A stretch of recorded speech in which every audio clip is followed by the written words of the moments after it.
आप मान लीजिए किडनी का पेशेंट है, उसका सिर है, ये दिख रहा है, और ये उसका बेड है, बिस्तर है। बेड में हम लोग ऐसे लेटे रहते हैं, इफ यू कैन सी।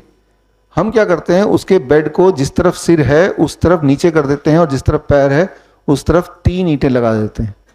तो इस तरह से एंगल में बढ़ जाएगा ना, 10 डिग्री का एंगल, यानी कि पैर ऊपर सिर नीचे। ऐसे बेड पे, इसे बोलते हैं incline bed, head down tilt. ऐसे बेड में जब हम 2 घंटे पेशेंट को लिटा के रखते हैं तो उसकी सूजन कम होने लगती है, उसका यूरिन आउटपुट बढ़ने लगता है। जब ये दोनों चीज होती है तो बीपी नीचे आने लगता है।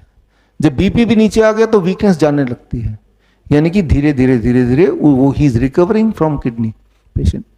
तो यहां पे हमने क्या किया, अभी जब मैं खड़ा हूं, ग्रेविटी हार्ट के ऑपोजिट ब्लड को खींच रहा है ना, नीचे की तरफ।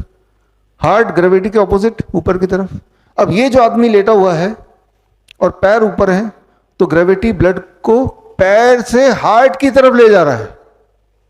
आप समझ रहे हैं, यहां पे gravity is taking the blood away from the heart, but इस कॉन्टेक्स्ट में gravity is taking the blood towards the heart. Towards the heart करते ही किडनी रिवाइव होने लगी, क्योंकि जब वहां से तो किडनी में भी ब्लड इकट्ठा होगा, kidney will function better, swelling कम हो जाएगी, यूरिन आउटपुट बढ़ जाएगा। तो this is called gravity as medicine. ये दवा है आपकी। और कितने दिन लगेंगे असर देखने में? 2 घंटे।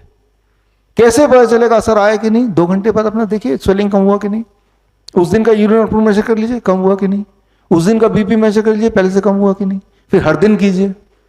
15-20 दिन हो सकता है, जो इनिशियल किडनी फेलियर पेशेंट्स होते हैं 15-20 दिन में दे आर कंप्लीटली, सारे सिम्टम गायब हो गए। अब मत कीजिए, बंद कर दीजिए करना। बड़ी से बड़ी बीमारी का आसान से आसान इलाज घर बैठे ही हो सकता है। अधिक जानकारी के लिए कांटेक्ट करें nearest doctor BRC clinic @home।